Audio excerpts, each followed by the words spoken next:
Irmãos, pode voltar. Esse rapaz bonito aí, que não dá para ver muito, barbudão, né? Ele tem, o lema dele é sendo santo e renunciando ao mundo.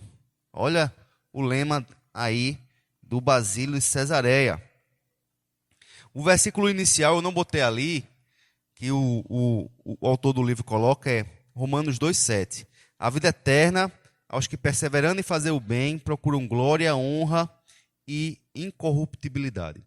Basílio de Cesareia, ele só perde para Agostinho de Hipona em termos de material escrito sobre ele. Então tem muito material escrito sobre ele, muita fonte para a gente descobrir como ele pensava, como ele agia, o que é que ele fazia. Olha, tem 311 cartas escritas, ou sermões, né? Escritas por ele. Então é muito material para você ler e aprender sobre Basílio de Cesareia. E ainda, além disso, tem 2 testemunhos sobre ele, 2 cartas escritas em louvor a ele, né?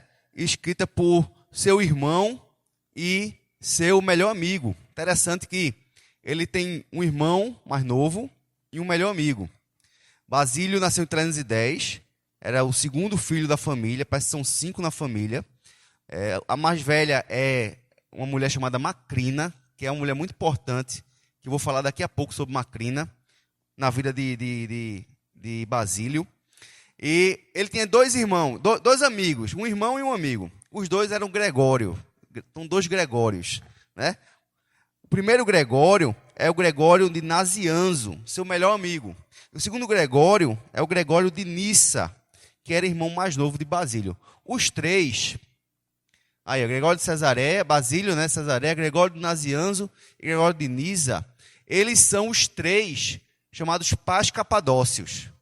Chamados pais capadócios. São outros 2 que a gente pode estudar, tanto o Gregório de Nissa como o de Nazianzo. Os 3 foram muito importantes na questão da luta, da batalha do Espírito Santo, digamos assim, né? Eles defenderam o Espírito Santo, combateram o arianismo, mas o Basílio foi quem encabeçou esse processo. É como se ele tivesse sido o coordenador dessas lutas teológicas, nesses assuntos da batalha contra o arianismo, contra Ário. Eles eram, na época, mesma época de Ário. Nazianzo.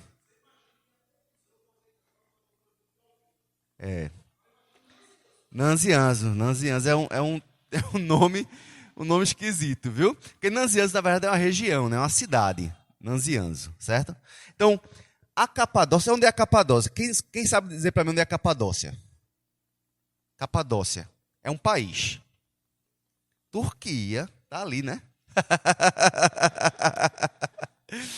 Muito bem. Turquia, gente, na Turquia, ali no Oriente Médio, tá certo? A Capadócia e Cesareia era então a capital da Capadócia, tá bom? Eles ali viveram e atuaram. Pode passar. Na sua biografia, irmãos, ele era filho de pais crentes, certo? Pais crentes que ensinaram ele no caminho do Senhor, ok? E ele nasceu em 310, era uma família de condição boa, e o pai dele era advogado, professor de retórica, né? Todo advogado tem que ser bom de falar, né? Bom de conversa, né? Então, era um professor de retórica. Retórica é a arte de convencimento, né, do outro, as lutas da retórica, do discurso, como você trazer argumentos para convencer o outro da sua tese, certo? Então, ele era professor de retórica.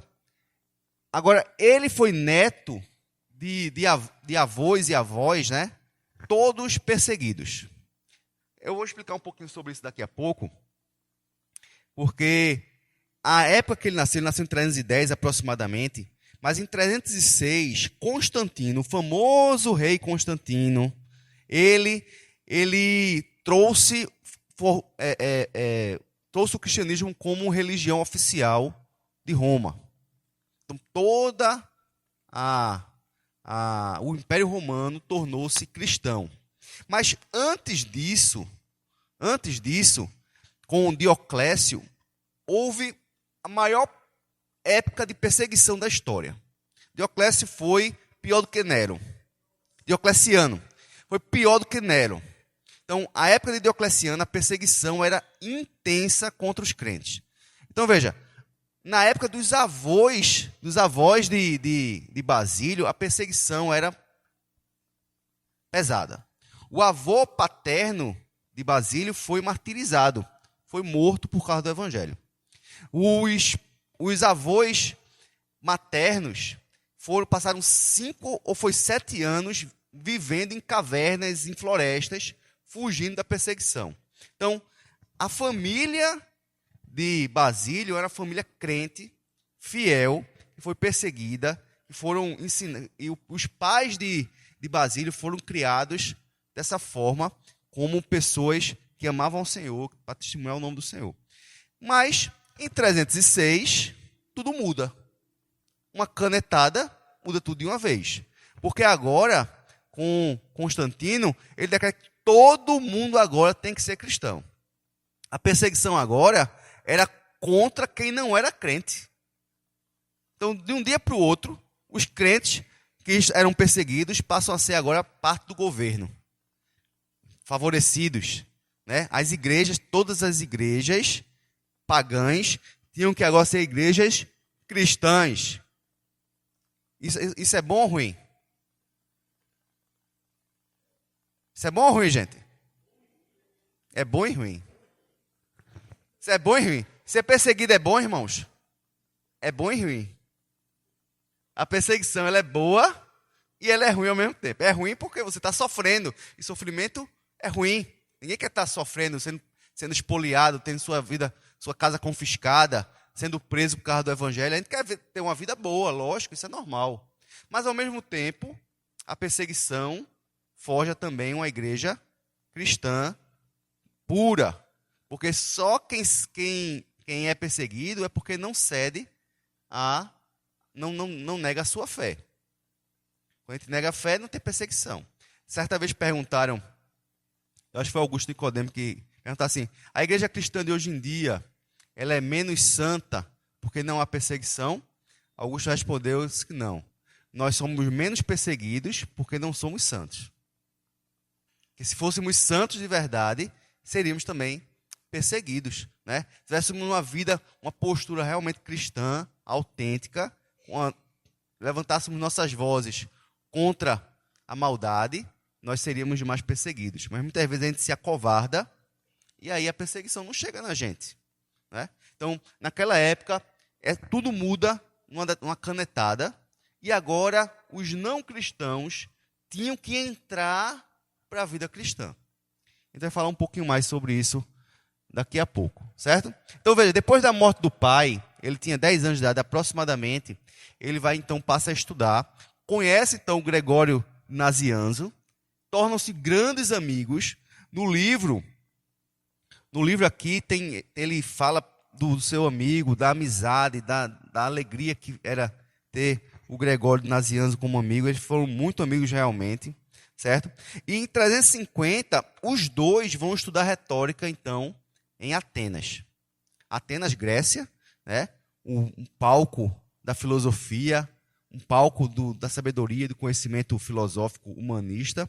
E lá eles vão aprender. O objetivo dele era voltar para ser professor de retórica, assim como o pai. Ok? E ele faz isso, tá certo? Eles deixam Atenas, né? E voltam para a Capadócia para serem professores. Sendo que ele volta ao mesmo tempo conhecedor, culto, mas também rejeitando a superficialidade no sentido da filosofia sem Deus. Ele chega a um período da sua vida que assim, eu perdi meu tempo conhecendo uma sabedoria que são uma sabedoria conforme o mundo, segundo o padrão humano, né? Uma filosofia simplesmente humanista, que o fim é o esquecimento total. Esse que não tem valor. Eu me lembro então de Salomão, que é feito correr atrás do vento, né? A sabedoria, como correr atrás do vento.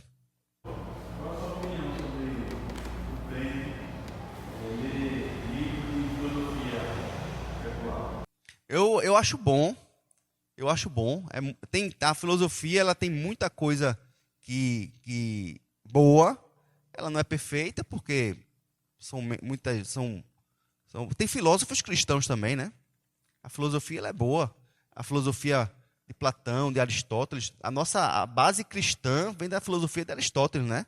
Tem muita coisa do cristianismo baseado na forma de raciocínio aristotélico. E não é ruim, não. A gente pode ler tudo, irmãos, tudo. A gente vai reter o que é bom. A gente vai guardar o que é bom. A gente vai guardar aquilo que o cristianismo endossa, né? Todo o dom divino, toda a graça vem de Deus. A sabedoria do homem também vem de Deus. E o homem, ele consegue produzir coisas boas. Por quê? Porque o homem ímpio também produz coisas boas. Porque ele continua sendo imagem e semelhança de Deus.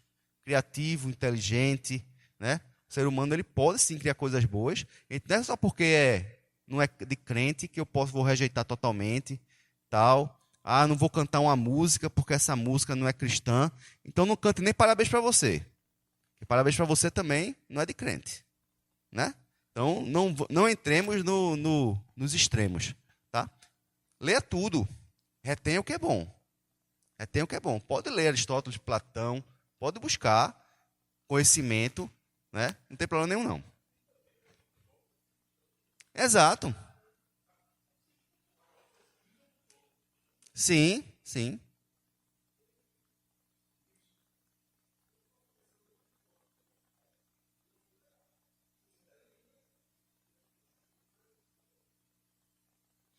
Não há problema em estudar filosofia, tá certo? Não há problema, não. É uma doutrina, é uma disciplina, certo?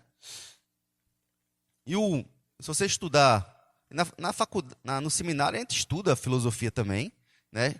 História do pensamento cristão, e a gente estuda também como cada pensador, os seus pensamentos. É muito interessante como você vê o crescimento do pensamento de hoje em dia baseado na filosofia dessas pessoas. Tem um texto que, ao tratar esse animal perto de morrer, ele diz assim: quando você vier, traga a capa e deixe de molho na casa de carne. Traga também os livros, especialmente os pergaminhos. A ideia que os comentaristas dizem é: o livro que ele diz é o livro dos seculares, e os pergaminhos é a Bíblia. Ele diz: traga os livros para ajudar, o pergaminho para ajudar. Mas especialmente os pergaminhos, especialmente a própria dele para ajudar. Ele fala a distinção de pergaminho e livro, né? Isso. E os pergaminhos provavelmente é uma questão da própria Bíblia, né? Muito bom, excelente. Então veja, quando ele volta para Capadócia, para Cesareia, ele se encontra então com sua irmã. Qual é o nome da irmã que eu falei? Macrina. Não, Macrina, né? Então, ele volta meio abusado do conhecimento ilusório, né? Eu acho que ele foi com muita expectativa de entender o funcionamento da vida, de conhecer a Deus por meio da filosofia, de entender-se a si mesmo. Eu acho que ele foi com um vazio no coração, buscando, apesar de ser cristão, de ter nascido numa igreja cristã, né, de uma família cristã. Parece que ele foi estudar como se ele colocasse naquele estudo ali, como se algo fosse preencher dentro do coração dele. E aí ele não encontra isso, porque no mundo e na filosofia a gente não encontra isso. A filosofia não é para isso. E aí quando ele volta, então, ele encontra-se com sua irmã, a Macrina. E a Macrina, ela estava bebendo de um monge, né? De um teólogo monástico, né? Do monasticismo, chamado Eustácio. Eu botei.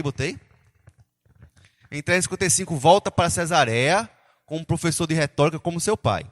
Macrina, sua irmã mais velha, influenciada pelo monasticismo de Eustácio, o desafia a entregar sua vida completamente a Cristo.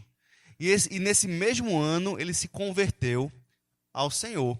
Então, A partir daí, ele também passa a adotar o estilo de vida monástico. E a gente vai explicar um pouquinho da importância do monasticismo nessa época da história. Okay? Então, veja, ele volta, provavelmente sem satisfazer esse vazio do seu coração, porque as coisas do mundo não satisfazem. E ali, então, quem foi que pregou o evangelho para ele? A irmã, a Macrina.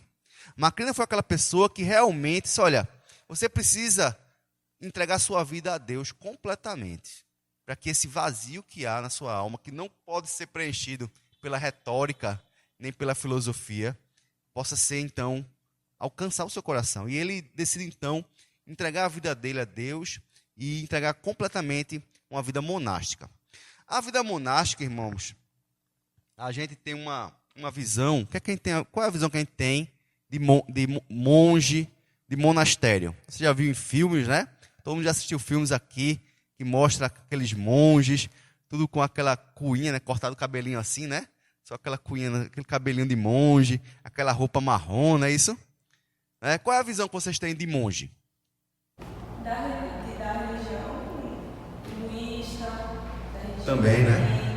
essas religiões que não são cristãs. Mas também tem um monasticismo cristão também, né? Mas a gente só conhece em filme essas outras religiões, que vivem em montanhas, longe de todo mundo, só comem mato.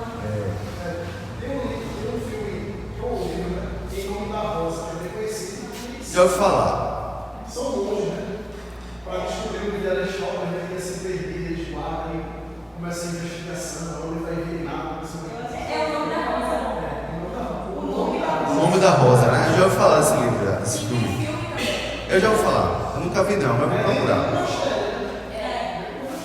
São pessoas em claustro, né? Assim, vivendo castas, são pessoas que vivem uma pureza, né? Que se chicoteiam muitas vezes, né? Que tem as rezas, aqueles canto gregoriano, né? Então, tanto de homens quanto de mulheres, né? Nos conventos femininos, né? Mulheres que se casam com Cristo, daí vão ser então madres, né? Vão ser, como é que chamam? Tem um nomezinho das mulheres freiras, as freiras. Então, o monastério tem o masculino e o feminino. O monastério, a gente então às vezes tem essa questão religiosa, repetitiva, ou então de pessoas que vão sofrer, chamado o ascetismo, né?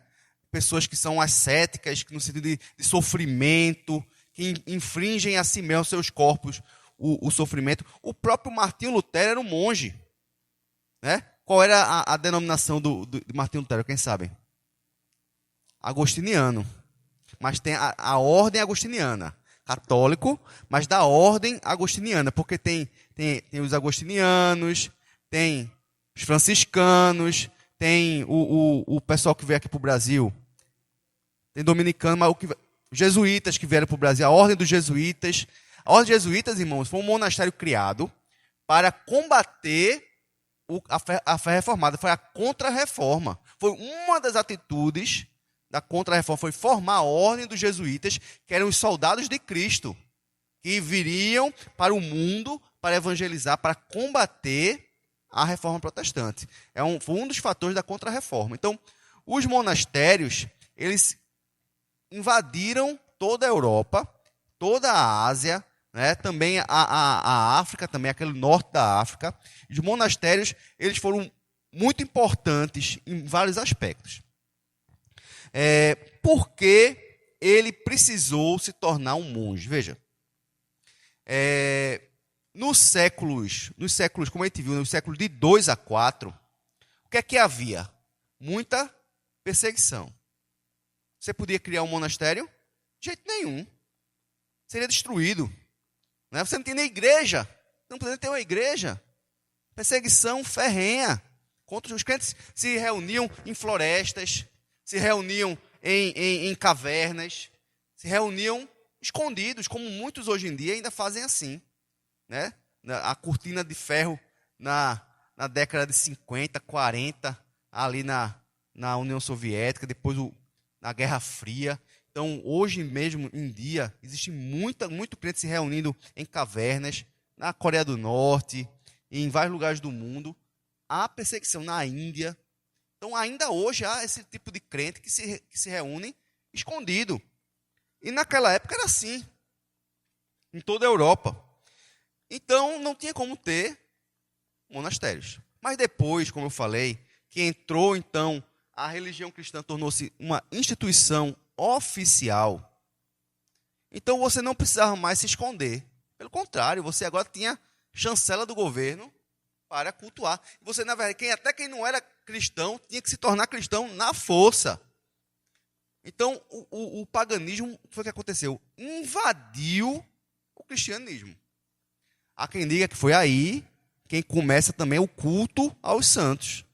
Porque, por exemplo, aquele que existia, então, a deusa Diana, deusa pagã, famosíssima na religião pagã. E essa deusa Diana, você não podia mais cultuar ela. E agora você tinha que ser cristão. No cristianismo, qual é a versão, a figura feminina que existe mais proeminente? A mãe de Jesus, Maria. Então, os pagãos deixaram de adorar Diana e agora adotaram Maria como sua nova Diana. E aí começou, então, o culto a Maria como uma divindade. Porque Maria hoje é cultuada como uma divindade. Me perdoe os católicos, mas é um fato.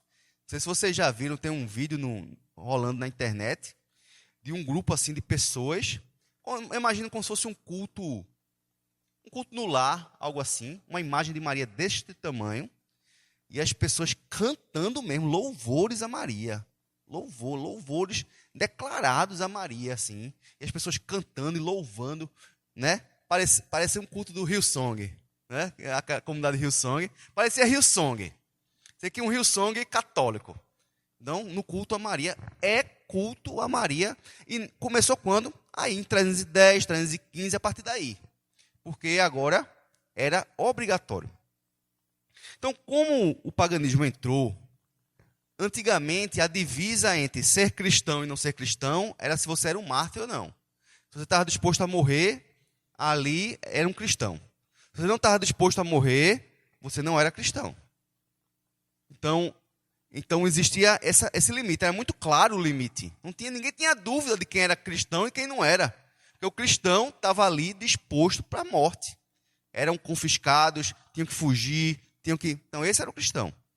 E o não cristão, ele vivia numa vida boa. Né? Agora não, veja, agora qual é a diferença? Você era adorador de Diana, vem para a igreja, se batiza, e agora você é cristã. E você, que era perseguido, agora você não é mais perseguido. Mas qual é a diferença entre mim e você agora? Ninguém sabia dizer ao certo. Todo mundo era cristão. Todo mundo era cristão agora. Então, os cristãos verdadeiros tinham que se diferenciar de alguma forma. Tinham que sair daquele meio contaminado, daquele falso cristianismo. E os monastérios tornaram-se essa fuga de pessoas que queriam realmente viver uma vida consagrada ao Senhor.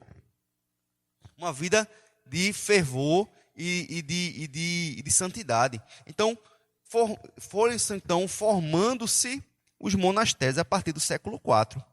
Certo? Então, alguns expoentes, né, desse período foram Atanásio e Basílio de Cesareia. Foram homens que implementaram o monasticismo na Europa. Tanto no Império Romano do Ocidente como do Oriente. Então, foi um movimento... Cadê? Poxa, o meu passador foi embora. Mas, rapaz, bicho, vou demiti-lo, viu? Oi. Volta um pouquinho, pode voltar. Pronto, tá aí. Pode falar. Vou demiti-lo. Então, irmãos, os monastérios foram um veículo essencial de renovação e sobrevivência do cristianismo. Vou demitir, viu? Vou demitir. Já contratei a outra aqui, muito melhor. Pois é, não era para ter passado, né? Então, veja, os monastérios, irmãos, foram então um veículo fundamental, essencial na renovação e na sobrevivência do cristianismo. Porque ali, então, se vivia um cristianismo verdadeiro, puro, de santidade, de retidão, de leitura da palavra. Então, foram nas irmandades monásticas que as escrituras foram preservadas e passadas adiante. Então, haviam 3 tipos de monastérios, certo? Sei que os 2 principais eram o monastério eremita e o monastério cenobítico.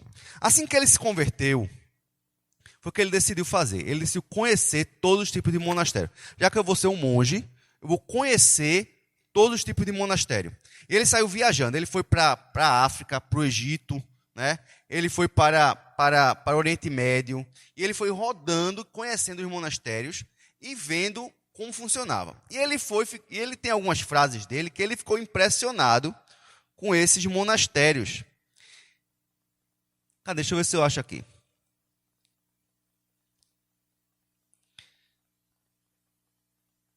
E a maioria dos monastérios na época eram os monastérios eremitas. O que é um monastério eremita? Quem sabe dizer? O que é um eremita? Exato. O monastério eremita, esses eram os monges que viviam em cavernas, né? Que viviam em sofrimento, viviam em jejuns, que infligiam sofrimento à sua própria carne, como uma forma de mortificação da carne, e que também desenvolviam um ministério de combate aos demônios nos desertos. E a base deles é aí, Marcos 1, 12 e 13. Abram, por favor, aí, Marcos 1, 12 e 13.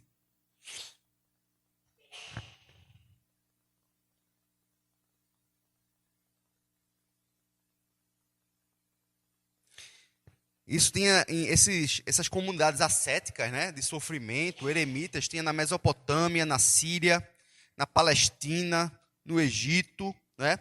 E ele ficou muito impressionado. Ele tem algumas frases dele que diz assim: admirei, fiquei extasiado, tudo isso despertou a minha admiração. São várias frases que a gente vê nos depoimentos dele, dessa visita, desse conhecimento que ele foi adquirir nesses monastérios ascéticos, eremitas. Mas o interessante é que ele nunca considerou juntar-se aos monges egípcios ou aos sírios, né? Ele até tentou, ele nem tentou voltar, quando voltou para casa, imitar essas proezas ascéticas, né? Porque era muito sofrimento, era andar em brasa viva, ficar sentado em pregos, essas coisas assim, né?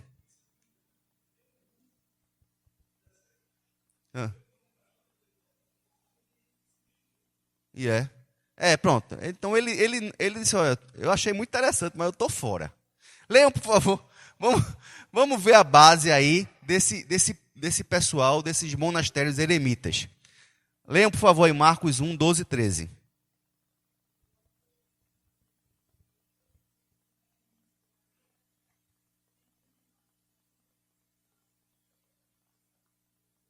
Pronto, a base desses eremitas era aí que Jesus era um eremita. Jesus era alguém que foi para o deserto e passou 40 anos no deserto. Também, eles vão dizer que João Batista também era alguém que vivia no deserto, comia mel e grilo, né? Era alguém que vivia, então, nessa busca por uma santidade, né? Em isolacionismo, né? Em busca a Deus nessa. Então, o cristão verdadeiro, na cabeça deles, eram esses, que saíam do meio do povo, do pecado, e iam viver uma vida isolada de sofrimento. Basílio foi assim: achei muito legal, mas eu tô fora. Comigo não. Existia um outro tipo, que eu não lembro agora o termo, eu pesquisei, mas não lembro o termozinho, que era como se fosse um semi-eremita. Era alguém que passava um tempo no deserto, mas depois voltava para as comunidades. Era um intermediário. Mas Basílio, ele disse: não, nós vamos ser monges, monastério, mas em comunidade. E aí é o que a gente chama de cenobítico. Alguém já ouviu falar desse nome, cenobítico? Nome esquisito, né? Cenobítico. E o cenobítico é esse monge comunitário. Qual é a base bíblica para eles? É Atos 2:44 e Atos 4:32. Quem abre aí, por favor?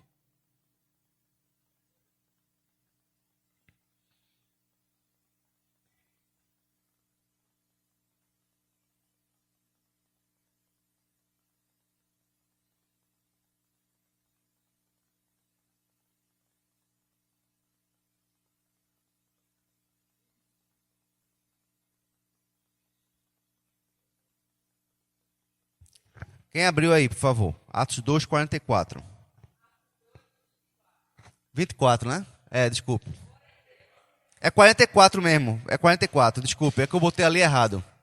É 44.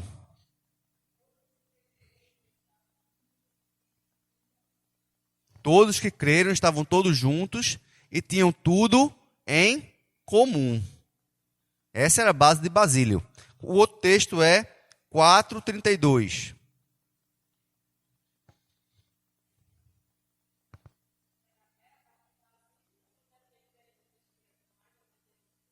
Não, é o de Basílio mesmo. É o cenobítico.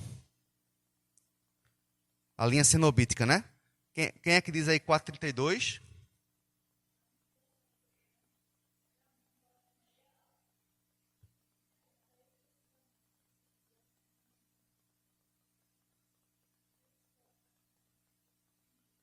Tudo lhes era comum. Nada era propriamente seu. Certo? A partir daqui, ele cria o conceito desse monastério diferente dos eremitas. Porque ele combatia, ele não concordava com o monastério eremita. Veja, ele assim, sua viagem lhe mostrou alguns problemas do movimento monástico. Notoriamente, sua tendência para o elitismo espiritual e o egoísmo, e a falta de cultivar um espírito de humildade e amor ao próximo. Veja, as pessoas saíam do meio da cidade para ir uma busca de santificação. Mas o ser humano ele não consegue buscar a santificação verdadeira sozinho.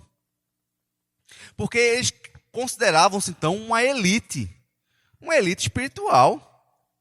Porque até a gente, irmãos, quando a gente tivesse um missionário que sai daqui, vai para a África, que vai para o Oriente Médio, para a faixa de Gaza, meu irmão, essa casta aí, essa qualidade de crente, é um crente, e a gente olha para ele, esse povo é diferenciado. Não é não? Porque realmente você deixar tudo, uma vida boa aqui na capital, para você ir para uma Araripina, como a gente foi lá, na Serra da Rancharia, rapaz, acaba tem que ser crente para morar ali, não é não? Brinque não, viu, meu amigo? Quem foi, viu como é, e não é fácil não. Então, a gente fica olhando para esse povo e eles acabavam se achando também. Os eremitas acabavam se achando uma casta elite da... A gente é a bala que matou quem, né? A gente é fera, porque para viver como a gente não é todo mundo, não. Então acabava tendo esse elitismo espiritual e um egoísmo, né? Por que um egoísmo? A pessoa só estava pensando nele.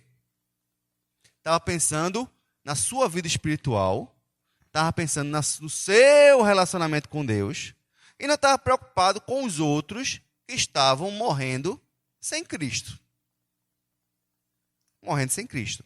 Então, eles não conseguiam cultivar um espírito de humildade e de amor ao próximo. Como é que você vai amar alguém se você está sozinho? Diz para mim. Aí Basílio diz o seguinte, argumentando em favor do monasticismo cenobítico.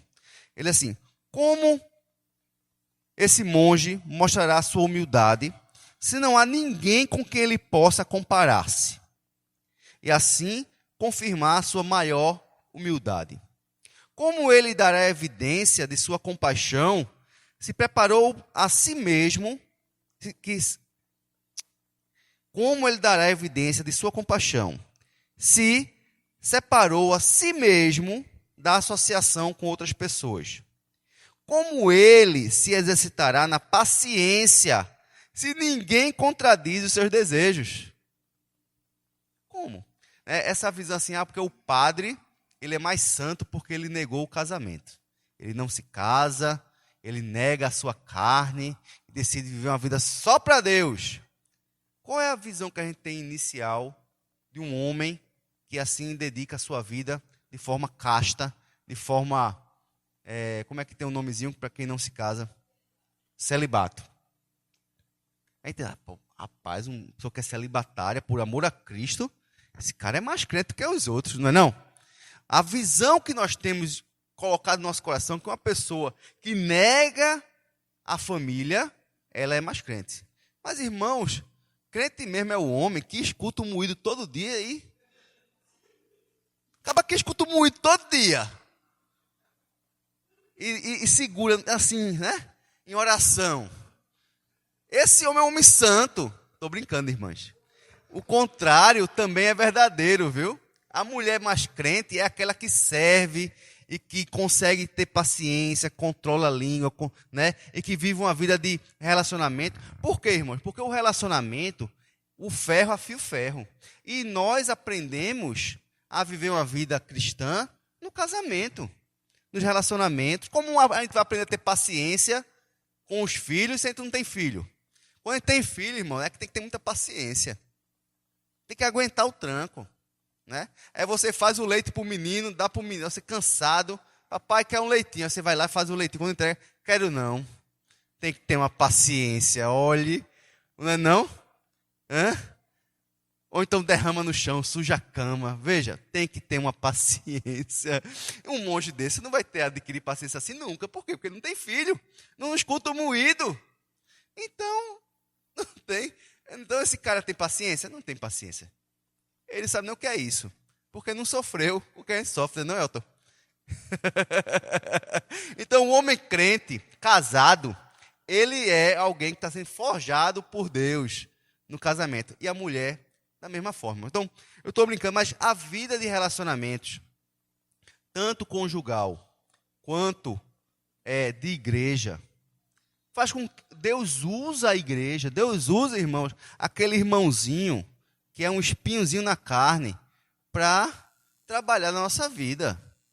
Não adianta a gente querer fugir e se isolar, porque a igreja... Meu irmão, a igreja tem problema, é para isso mesmo. É para a gente poder aprender, poder ter paciência, servir ao próximo, sentir compaixão, você ser suporte para a vida do irmão. A vida de serviço religioso acontece na igreja. E Basílio entendeu isso. E o monastério tinha que ser um monastério cenobítico, ou seja, em comunidade. Um grupo de pessoas que estavam ali para ajudar umas às outras, para abrir mão dos seus direitos, para vender suas propriedades, como fizeram muitos irmãos, inclusive Barnabé, né? Que dando o que era seu para o bem comum, agora de livre vontade, né? Não é forçado não, tá? Porque forçado é comunismo, tá?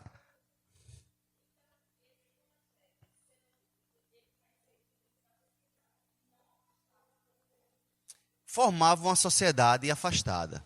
Um monastério... Então, era aquelas grandes construções. As pessoas iam lá viver uma vida cristã isolada, digamos assim. Então, é uma forma de monastério social, digamos assim. Então, os crentes, ele dizia assim, todos os crentes tinham que ir para o monastério, porque a igreja está tão suja, tão maculada, que a gente tem que fugir desse meio. Tipo assim, era uma forma de fuga também. Os monastérios... Exato. Esse contexto foi importante para manter um cristianismo verdadeiro, sabe? Porque precisava-se disso, e muitos fizeram isso nessa forma de viver uma vida religiosa santa, porque a igreja estava realmente contaminada. Vocês entenderam isso? Ok? Ele também ele foi uma pessoa muito doente, sofreu muito, e foi um dos motivos também que ele negava essa questão do ascetismo, porque uma pessoa doente, se fosse viver uma vida de sofrimento, morreria, né? Então, eu estou fora dessa vida eremita, tá certo? Então, ele montou diversos monastérios, Ele escreveu regras para regulamentar os monastérios, estatutos. Tem que ter, né? Tem que ter regra, né? Não está errado. Mas o interessante é que Basílio via essas regras como algo que expressava conselho espiritual, que estava em harmonia com as Escrituras. Então, eles que olha o que ele dizia, somente a Escritura representa a verdadeira regra ou lei para a vida. Só a Escritura. Perfeito. Sua conexão é isso mesmo. Basílio, irmãos, foi aquele homem que trouxe realmente base, fazendo trocadilho aí, para Agostinho, e Agostinho deu base para a Reforma Protestante. Então, veja, Basílio disse, olha, todas as regras, irmãos, têm que ser baseadas na Escritura. Então, até as regras que ele dava no monastério, de comportamento, que tem que ter regra. Imagine, um monte de gente chegando para um lugar, sem regra, é bronca, não é não? A gente vai para o acampamento, não tem que ter regra no acampamento? Tem que ter regra. Então, mas eles, até as nossas regras serão baseadas na Escritura, só a Escritura. Então, somente a Escritura tem a verdadeira regra para a lei e para a vida. É a nossa regra de fé e de prática. Tá certo? Então, ele foi base para outros monastérios, por exemplo, o monastério beneditino, também, que na Europa Ocidental, de 500 a 1000, né, com o Benedito, mas Benedito aprendeu com Basílio. Então, ele foi esse homem que tornou-se uma liderança naquele período. Deixa eu ver o que é que eu tenho aqui para eu ler para vocês. Certo? Então, quando ele chega no monastério, vai viver uma vida monástica, ele começa a perceber que a coisa mais importante numa vida monástica era humildade. Então, ele luta por uma vida de humildade. Uma humildade verdadeira, não uma falsa humildade. Então, ele como líder, ele entendeu que não dava para viver uma vida como os gregos. Por quê? Porque os gregos, irmãos, qual é a visão grega de humildade? A humildade é uma virtude ou é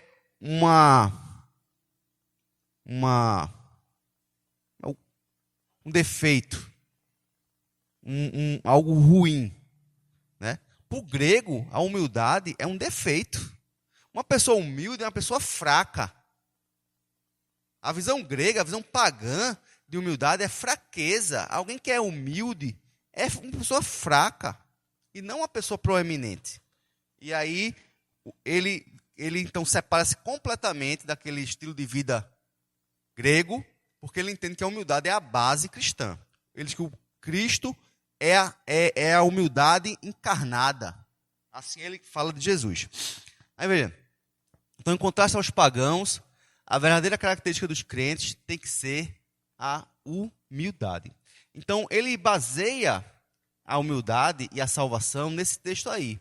É um texto que ele repetia várias vezes. Abra, por favor, aí, 1 Coríntios 4, versículo 7.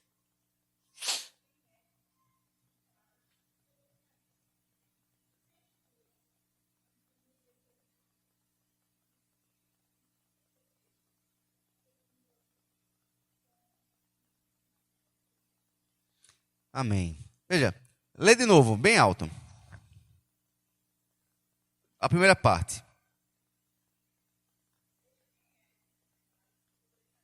Quem é que te faz sobressair? Veja, você está sobressaindo, você está crescendo. Quem é que te faz sobressair? Continua.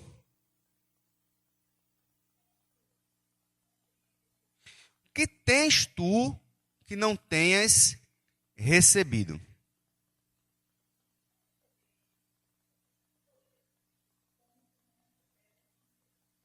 E se recebestes, por que tu te vanglorias? Como se não tivesses recebido. Irmãos, tudo que nós temos, até a nossa inteligência, recebemos de Deus.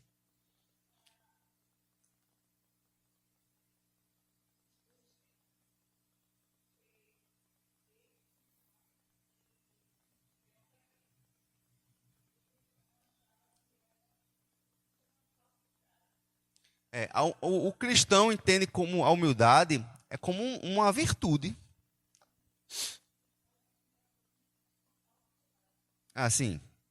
Exato. Então, veja, por exemplo, Quando é que nós, reformados, somos muitas vezes arrogantes?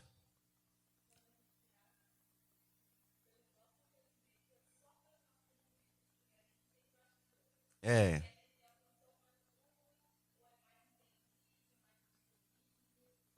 exato. É, exato. A minha igreja presbiteriana é sola escritura, de verdade. Eu tenho mais conhecimento, minha escola dominical é melhor do que a tua, né? Exato. Exatamente. Irmão, muita gente se orgulha da denominação, a gente orgulha de ser calvinista. Como é que uma pessoa se orgulha de saber que a salvação é pela graça? Veja, tu aprendeu como calvinista que a tua salvação é pela graça, mediante a fé, que não vem de vós, é um dom de Deus, para que ninguém se glorie. Para que ninguém se glorie. Então você sabe disso, aí você se orgulha por saber disso. Entende? Então veja, ele combate então a arrogância, o elitismo espiritual, e ele tenta trazer para as comunidades monásticas a verdadeira humildade, porque tudo que nós recebemos, tudo, irmãos, vem de Deus. Se você tem um bom emprego, veio de Deus. Se você passou no vestibular, veio de Deus. Se você tem uma boa família, veio de Deus. Se você tem um bom filho, Deus é quem está dando graça, irmãos. Alguém chega para mim assim, e as pessoas elogiam muito as meninas, né? Gabriela e Letícia. Letícia veio do acampamento agora, a conselheira elogiou muito Letícia. Irmãos, a glória é de Deus.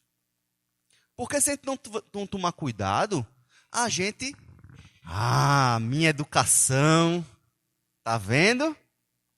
Eu sou um pai bom, eu e a Amanda, a gente educa direito. Irmãos, é graça. É graça. Porque quantos e quantos e quantos pais cristãos, homens e mulheres que educam bem seus filhos, que no caminho do Senhor, mas que os filhos muitas vezes não correspondem àquilo que eles recebem. E aí a gente não pode chegar e condenar os pais porque os filhos se desviaram, ou são arrogantes, ou são isso, são aquilo. Porque nós ensinamos, irmãos, mas a graça de Deus é quem atua e faz. Não somos nós. Não é verdade? Quando a gente vê quantos e quantos pais, por exemplo, a gente estava conversando, tem um pastor presbiteriano, um cara, assim, um homem de Deus, ensinou bem, você conhece aquele... E a filha enveredou pro esquerdismo do pé roxo. E aí você vai dizer o quê? Que a culpa é do pai? Não é. Então, a gente não pode, mas também quando a pessoa, a criança, cresce, é graça. E aí você não se orgulha, você só glorifica o nome do Senhor. E glorificar, irmãos, é a função do ser humano. É outro pilar da crença de Basílio. Nós fazemos tudo para a glória de Deus. Não a nós, Senhor, não a nós da glória, mas ao teu nome da glória. Ele baseia a humildade no que João Batista falou, né? Convém que ele cresça e que eu diminua. Então, Basílio, na sua busca pela humildade, ele tem alguns textos muito interessantes que eu quero ler para vocês. Esse esforço pela humildade, ele diz que nós temos que lutar por essa humildade diariamente. Por que, irmãos, temos que lutar por essa humildade diariamente? Porque o nosso coração sempre tem a tendência de quê? De se orgulhar dos nossos feitos. Se orgulhar dos nossos feitos. A gente vê muito no seminário a diferença do seminarista primeiranista e o do final. A gente foi quinto, né? Mas do primeiro para o quarto anista, né? A gente vê muita diferença, não vê, Elton? É muita resenha. O seminarista primeiranista, ele chega para a reunião do presbitério ainda para ser recebido, né? Não sabe se vai ser recebido, né? Vai ser examinado, né? O cara chega, olha, é uma humildade. Ô Senhor, tudo bem, pastor? Reverendo, paz do Senhor. Olha, um menino de ouro. Aí ele vai ser entrevistado, né? Aí é aprovado. Pronto. Aí na outra reunião do presbitério ele já chega, né? Caladinho na dele, no cantinho, mas já chega diferente. Já chega mais tranquilo, né? Aí termina o primeiro ano, entra para o segundo. Aí você vai vendo que ele já vai começando a achar muito sabido. Ele já vai começar a achar que sabe muito, que já é o pregador. Rapaz, quando vai caminhando, que chega o último ano, o cara, ele não acha que é pastor, ele tem certeza absoluta. Ele acha que ele não é nem pastor, ele é o bispo. Ele é o cara que vai sair do seminário e assumir a primeira igreja presbiteriana do Recife de cara. É completamente diferente, irmãos. Quando o cara é ordenado, misericórdia. Aí é que você vê se o cara é crente ou não.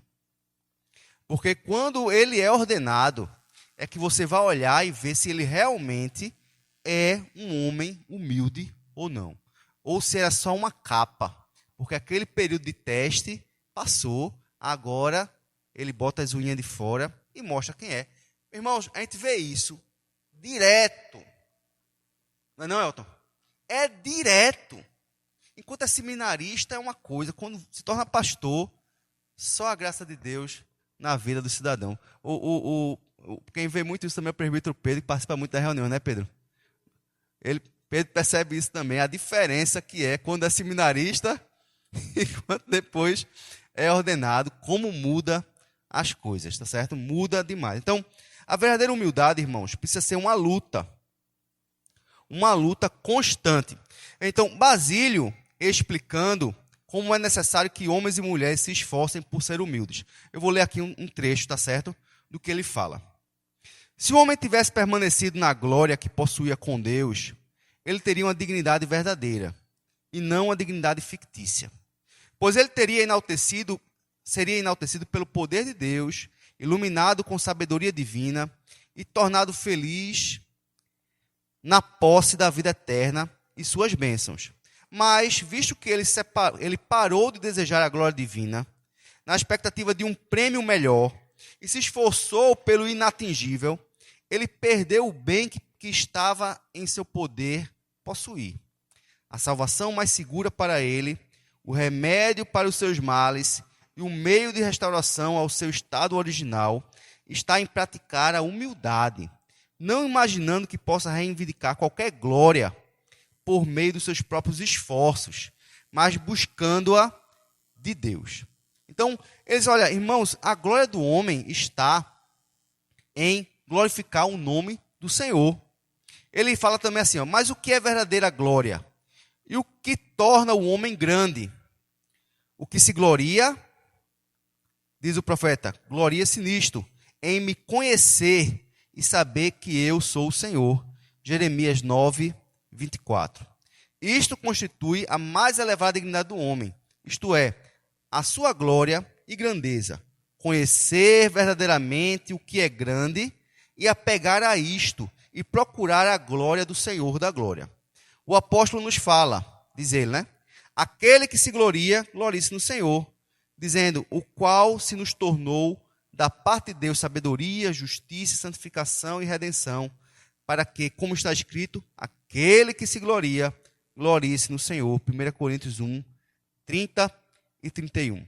Ora, esta é a glória perfeita e consumada em Deus. Não exultar em sua própria justiça, mas reconhecendo-se destituído da verdadeira justiça, ser justificado pela fé somente em Cristo. Qual a doutrina aqui? Sola fide e solo Christus.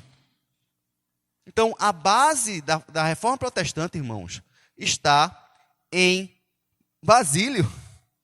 Basílio. Então, precisamos reconhecer que a nossa fé e a nossa salvação vem somente de Cristo. Se não fosse Cristo, seríamos tão maus e tão perdidos como qualquer descrente, pior descrente que você possa conhecer, nós seríamos como ele. A nossa salvação não pode haver arrogância. Não podemos nos orgulhar de ter fé. Orgulhar de ter fé. Não, irmãos, porque a fé é um dom de Deus. E essa é até uma discussão que nós temos, que vem do arminianismo, né? E o arminianismo, porque veja, essa base aqui, que ele fala, foi combatida mais na frente por Pelágio. O ano 400, veja, aqui esse ano aqui é 375. Em 400 vem um homem chamado Pelágio para dizer que não, o ser humano, ele não herdou a depravação total. Ele não caiu completamente lá no pecado original, não. Ele ainda tinha em si a capacidade de fazer o bem e de escolher a Deus. Então, o pelagianismo nasce como um contraponto a quem? A Basílio. Veja que coisa, né? E aí, depois, Agostinho de Hipona se levanta para combater o pelagianismo. Então, e onde foi que Agostinho bebe? Bebe também da fonte de Basílio. Ok? Então, o texto então é 1 Coríntios 4:7. Ele volta a responder direto. Ele fala direto: que tens tu que não tenhas recebido? Se o recebestes, por que te vanglorias, como se não o tiveres recebido? Então, a humildade, irmãos, do crente, leva o crente a reconhecer que não tem nada do que se gloriar. Nosso conhecimento de Deus, nossas boas obras, nossas posses, tudo está arraigado na graça, bondade e misericórdia de Deus. E então, esse é o conhecimento que Basílio traz para a sua igreja, para os seus monastérios. E essa humildade precisa ser uma prática e um esforço diário. Então, Basílio também fica notório, não só na teoria, né? Ele quer liderar, ele como líder do monastério, ele lidera a base da humildade. Ele tem uma teoria forte, uma ortodoxia forte, mas ele também entende que não existe cristianismo sem a ortopraxia. Praxia, irmãos, vem de prática. Orto é correto. Ortopraxia, então, uma prática correta. Então, não tem como você ter muita teoria sem prática. Então, de Basílio nascem as primeiras escolas públicas, digamos assim. Basílio nasce os primeiros asilos para os idosos.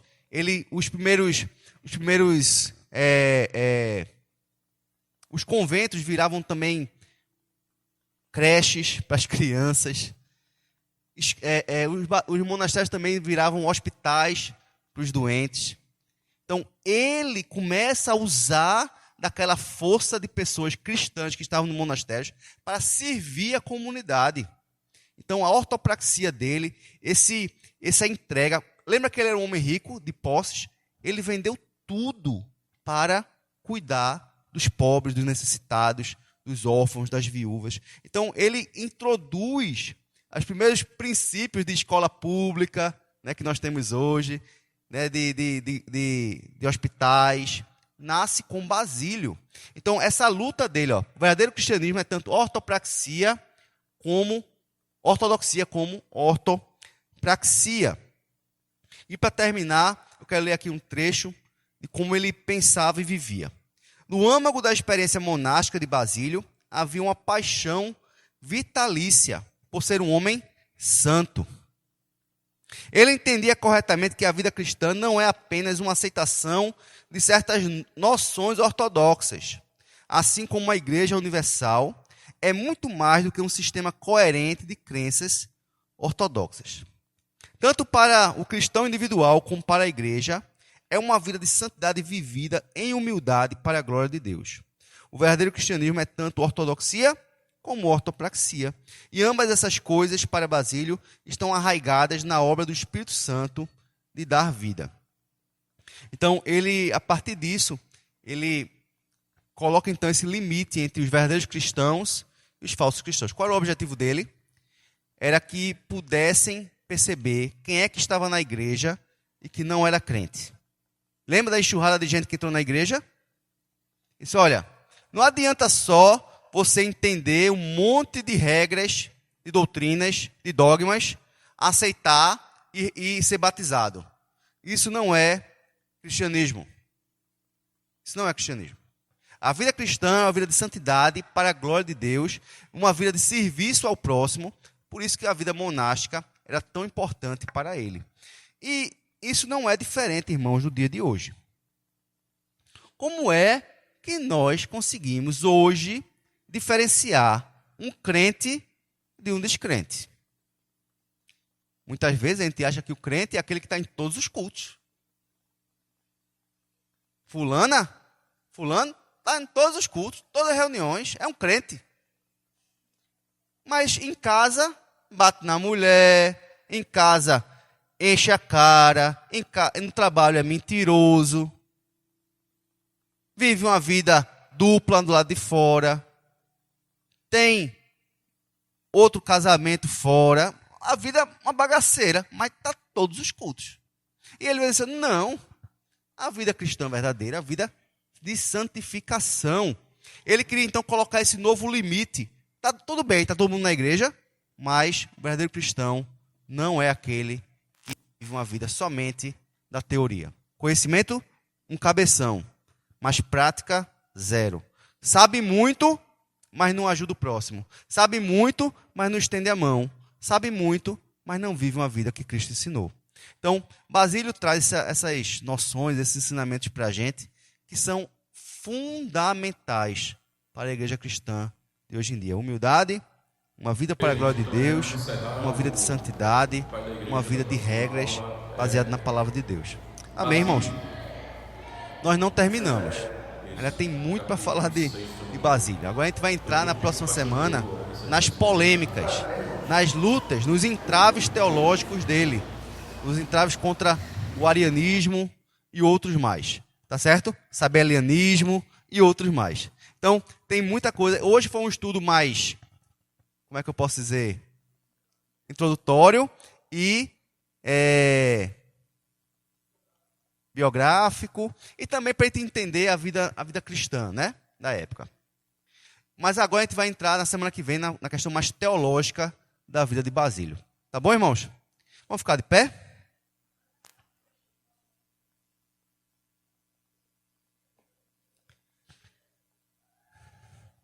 Amém. Pedir para o irmão Pedro orar, finalizando esse culto.